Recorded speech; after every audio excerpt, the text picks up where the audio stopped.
Neste final de semana, o Brasil ultrapassou a terrível e triste marca de mais de 100 mil mortos por coronavírus. Nessa altura já são certamente mais de 101 mil pessoas que morreram. Esse é o segundo maior número absoluto do planeta de mortes pelo vírus. Só perde para os Estados Unidos. Uma em cada 7 pessoas hoje que morre pelo coronavírus é brasileira. Bem, eu falei que eram 100 mil brasileiros, mas certamente tem estrangeiros que moram no Brasil, tem outras pessoas que não sejam brasileiras que, sabe? E eu sinto muito que vocês estejam passando por isso, porque todos os alertas estavam ali. Quando o coronavírus chegou no Brasil, já tinha ocorrido na China, já tinha devastado a Itália, já tinha impactado aqui a Espanha, já estava nos Estados Unidos, já estava no Reino Unido, ou seja, podia ser evitado, podia ser prevenido. Não era por falta de orientação, não era por falta de conhecimento, não era por falta de preparo, podia ser evitado. Não era necessário que mais de 100 mil brasileiros morressem por causa disso. E basta pensar que a primeira onda não acabou ainda. Então, certamente, muito mais pessoas vão perder a vida, o que é lamentável. E uma armadilha que a gente não pode cair é de pensar nesse número absurdo, 100 mil pessoas, como se fosse apenas um número. Eu já falei aqui, algum tempo atrás, sobre como nós seres humanos somos incapazes de assimilar esses grandes números. Que é muito mais fácil a gente pensar, por exemplo, num indivíduo, numa pessoa que faleceu e isso nos comover do que a gente pensar num número 100 mil, 1 milhão de pessoas. Então isso é difícil para a gente assimilar. Então é importante que a gente sempre pense que nessas 100 mil pessoas, todas elas eram indivíduos, eram pais, eram mães, eram irmãos, eram filhos, eram amigos, eram trabalhadores, eram vizinhos, eram pessoas, indivíduos. Talvez vocês aí conheçam alguém que já tenha perdido a vida, talvez vocês tem algum parente próximo que tenha morrido, e eu sinto muito, eu lamento muito pela dor de vocês não mereciam isso. Inclusive, isso até poderia ser um argumento por algumas pessoas, para ser usado contra as democracias, porque a decisão da maioria, 50% mais um, põe toda uma nação em perigo. 57 milhões de pessoas escolheram o Bolsonaro para ser presidente nessa hora, e esse fato levou à morte a uma centena de milhares de pessoas. Mas, por outro lado, a outra opção seria o quê? Uma ditadura? Um autocrata? Um pequeno grupo? Uma oligarquia que vá dominar o país e decidir os rumos de acordo com sua própria vontade?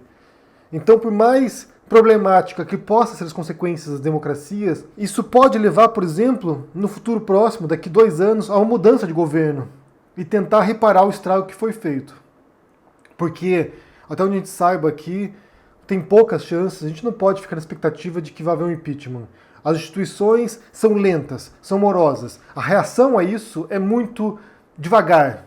Então nos dá a sensação de que nada funciona. No timing da rede social, no timing da internet, a reação institucional é muito devagar. E a gente sempre é surpreendido por algum absurdo, por algum escândalo. O que eu quero fazer com vocês hoje é analisar 2 publicações oficiais do governo Bolsonaro, uma da conta do Twitter do Bolsonaro e uma da Secom, para nos ajudar a compreender como eles estão lidando com isso. Mas antes disso, já curta esse vídeo, inscreva-se no canal, torne-se um membro se você puder, e confira também o meu livro sobre o Bolsonaro, Minha Especialidade é Matar, no qual eu abordo justamente essa retórica bolsonarista, a ideologia do Bolsonaro e como ela leva até essa consequência agora. Isso não é algo que surgiu do nada. Isso é uma consequência de uma série de decisões e de atos e de mentalidade coletiva do governo Bolsonaro, dentro do governo dele, que permite esse tipo de absurdo. Então, para começar, eu quero ler aqui o tweet do Bolsonaro de ontem, no qual ele diz o seguinte: no Reino Unido, o Departamento de Saúde estima que 16 mil pessoas morreram das mais diversas formas por não terem acesso ao sistema de saúde devido à pandemia, enquanto 25 mil morreram de Covid-19. E aqui ele põe uma imagem, ele não põe o link, ele põe uma imagem, um print de uma reportagem do Daily Mail. A reportagem é Lockdown killed 2 people for every 3 that died of coronavirus. Ou seja, que o lockdown matou 2 pessoas para cada 3 pessoas que morreram do coronavírus. Eu fui ler a reportagem, a gente vai comentar isso já daqui a pouco. Daí ele prossegue, né, o Bolsonaro falando. Conclui-se que o lockdown matou 2 pessoas para cada 3 de Covid no Reino Unido. No Brasil, mesmo ainda sem dados oficiais, os números não seriam muito diferentes. Lamentamos cada morte, seja qual for a sua causa, como a dos 3 bravos policiais militares executados em São Paulo.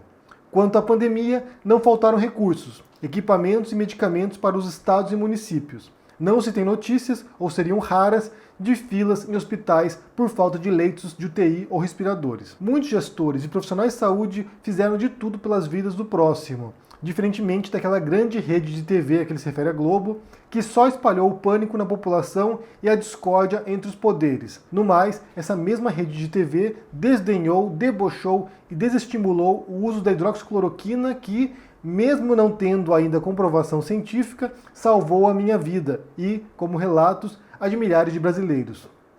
A desinformação mata até mais do que o próprio vírus. O tempo e a ciência nos mostrarão que o uso político da Covid por essa TV trouxe-nos mortes que poderiam ter sido evitadas. De forma covarde e desrespeitosa, aos 100 mil brasileiros mortos, essa TV festejou essa data no dia de ontem, como uma verdadeira final da Copa do Mundo, culpando o presidente da República por todos os óbitos. Estão com saudades daqueles governantes que sempre os colocavam como prioridade ao fazer o orçamento da União, mesmo sugando recursos da saúde e da educação. Daí ele conclui aqui, Deus, pátria e família. Então tá, né? Vamos analisar isso aqui do Bolsonaro. Para começar, ele cita uma reportagem de um tabloide que tem pouquíssima credibilidade.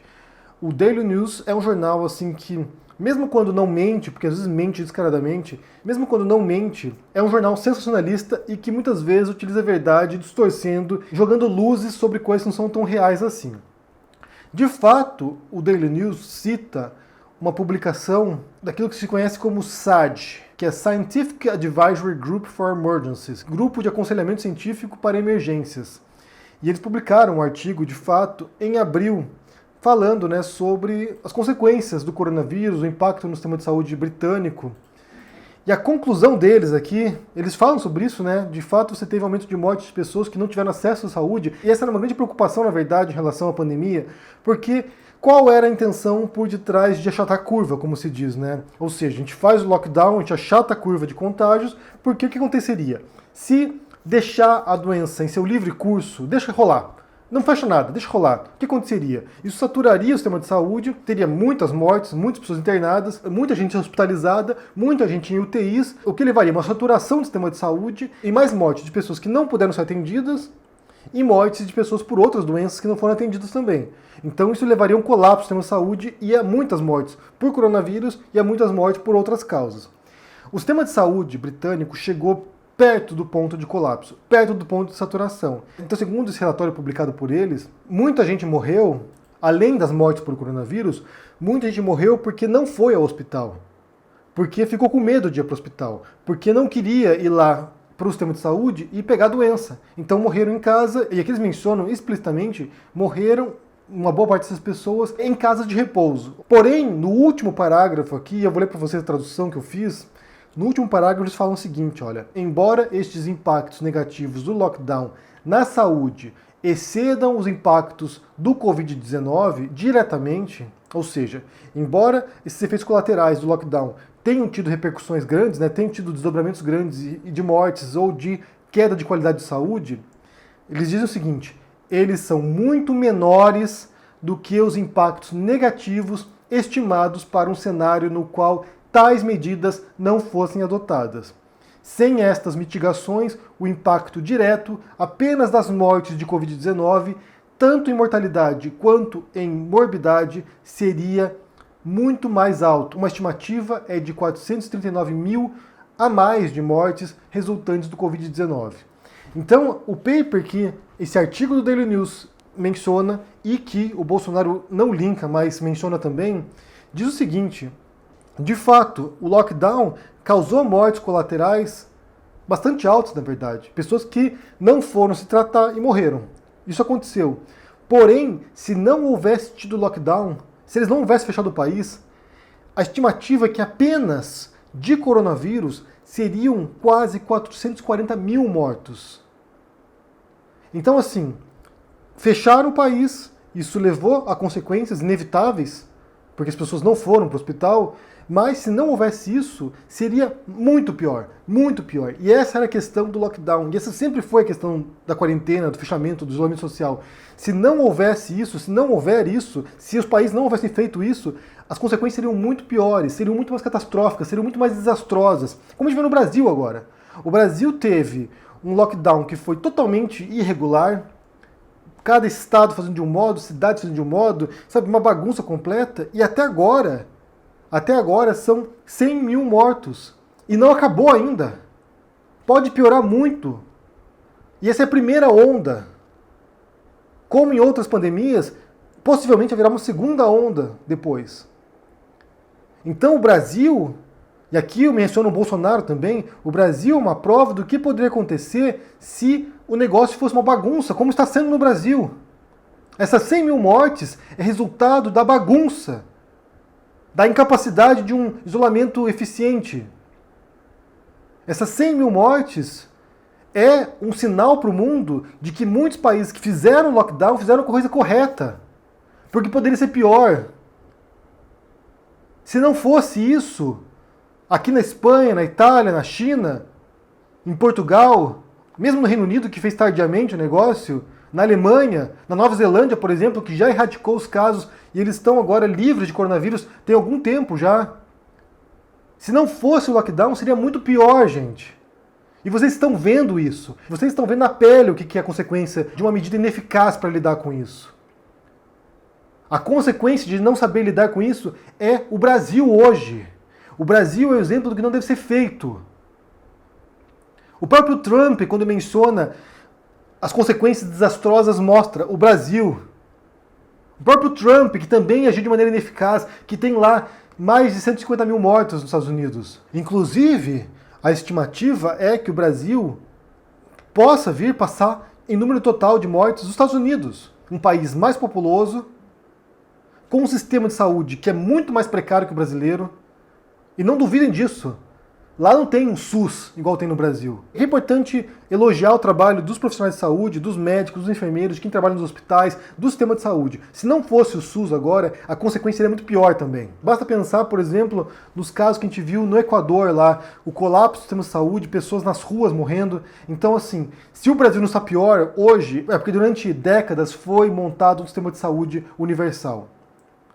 Hoje, o que está salvando a vida dos brasileiros é o SUS. Porque se for depender do presidente, aí vocês estavam lascados. Foi a linha de frente do combate ao coronavírus que está salvando vidas e evitando muitas mortes. E é importante também ressaltar outro ponto aqui, que ele fala da cloroquina, que se tornou a bandeira dele, né, que ele balança para um lado e para o outro, e não há nenhuma comprovação da eficácia da cloroquina ao combate ao coronavírus. Eu até vou citar aqui um artigo da Gabriela Prioli sobre isso, que o que poderia ter curado o Bolsonaro pode ter sido tanto a cloroquina quanto a bicada da EMA, quando ele foi bicado pela EMA antifascista. Porque não há comprovação. Ele pode ter sido curado pelo ozônio no rabo, por suco de laranja, a gente não sabe. Não há comprovação nenhuma em relação a isso. Ele pode simplesmente ter tido o ciclo normal da doença e melhorado. Assim como várias outras pessoas têm o ciclo normal da doença e melhora. Algumas têm complicações, algumas vão para a UTI e algumas morrem. Os médicos estão testando tudo, gente. Os cientistas estão testando tudo. Não há nenhuma comprovação de que a cloroquina funciona. E ele está defendendo isso, mais uma vez negando a ciência, mais uma vez confrontando achados científicos nesse mundo de delírio dessas pessoas. É um mundo de delírio. O Brasil tem agora um presidente que vive nesse mundo de delírio. E repito aqui, as 100 mil mortes estão, pelo menos uma grande parte delas, nas costas do Bolsonaro. No modo como ele lidou com isso. Bem, a gente já vai ler aqui um trechinho de um artigo de um editorial da Folha de São Paulo sobre isso. E daí, ontem, a SECOM publicou aqui uma mensagem em homenagem dos pais, né? E essa é outra coisa triste, né? Só de pensar que ontem, Dia dos Pais, milhares ou milhões de pais brasileiros não puderam estar com seus filhos por causa da pandemia. Porque são do grupo de risco e o eventual contato com alguém poderia levar à morte dessas pessoas. E daí a SECOM publica o seguinte aqui. O governo do Brasil deseja um feliz Dia dos Pais aos milhões de chefes de família que não têm medo de ir à luta para trabalhar pelo pão de cada dia. Ao primeiro modelo de valores de todos, a nossa eterna gratidão. São dois pontos aqui, né? Primeiro que eles põem uma foto de São Pedro aqui, né? E aqui a gente está falando de um texto que é basicamente esse patriarcado bolsonarista, né? Esse reflexo do patriarcado bolsonarista. É claro que é o Dia dos Pais, eu entendo que é homenagem, mas metade das famílias brasileiras tem como chefe de família mulheres. E o modo como é elaborado aqui, né? O modo como esse texto é composto, dá a entender esse modelo tradicional familiar que eles têm em mente, né? Esse modelo arcaico familiar, como se o pai fosse, o pai, homem, né, fosse o referencial da família. Aqui ele fala, né, é o primeiro modelo de valores de todos. E isso aqui tem tudo a ver com esse modelo fascistoide da política bolsonarista. Esse modelo patriarcal, né, do homem forte, do líder forte, masculino. E é importante aqui parabenizar os pais ontem, eu sou pai também, mas esse modelo que eles propõem é esse modelo machista, em essência, é um modelo machista, patriarcal. E o segundo ponto, que é mais perigoso ainda, né, que acho que é mais problemático, que não tem medo de ir à luta para trabalhar pelo pão de cada dia. Cara, é uma pandemia. É uma porra de uma pandemia, gente. E essa é a mensagem que o Bolsonaro mandou desde o começo. Voltem ao trabalho. Não fiquem em casa, voltem ao trabalho. Então quando a gente fala que o Bolsonaro tem culpa no cartório aqui pelas mortes da pandemia, ou por uma parte dessas mortes, é por causa disso aqui, mandando essa mensagem para as pessoas, voltem ao trabalho. É uma pandemia. Bem, é claro que agora no Brasil já retornou tudo, né? Já reabriram a economia, já fizeram tudo, não houve o lockdown como deveria ser feito, então é claro que isso vai continuar levando ao contágio, às mortes, ou seja, é um governo que levou à morte os brasileiros. E que no futuro pode vir a ser julgado como um governo genocida, assim. Eu falei um tempo atrás aqui que é um conceito problemático, que pode, sabe, levar décadas para ter um julgamento sobre isso, uma decisão sobre isso, mas pode sim no futuro ser julgado como genocida. E aqui eu quero citar, para concluir esse vídeo, o editorial da Folha de São Paulo. O editorial é Luto. Mortos pelos vírus chegam a 100 mil e Bolsonaro segue indiferente à tragédia.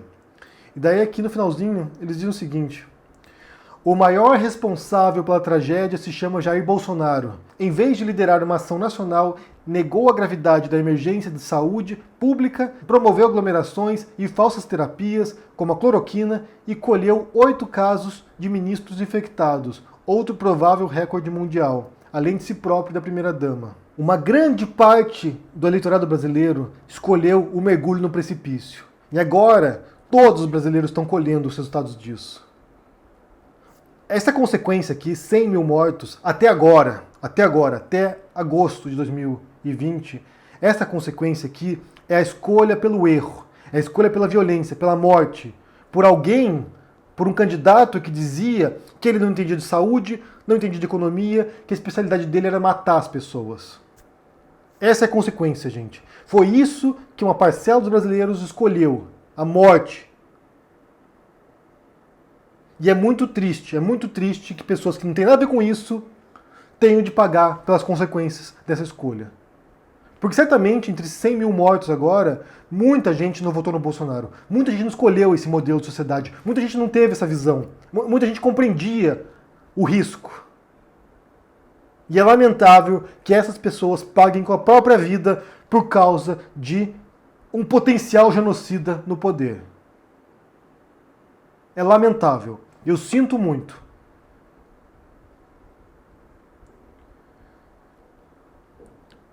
Eu quero saber o que vocês pensam sobre isso aqui, sobre esse recorde trágico nesse final de semana, e que não acabou ainda, gente. São mais de 1000 mortos por dia no Brasil, então não acabou, a história vai prosseguir, e a história vai lembrar desse período, e vai lembrar dessa escolha trágica dos brasileiros, e as consequências ainda mais trágicas.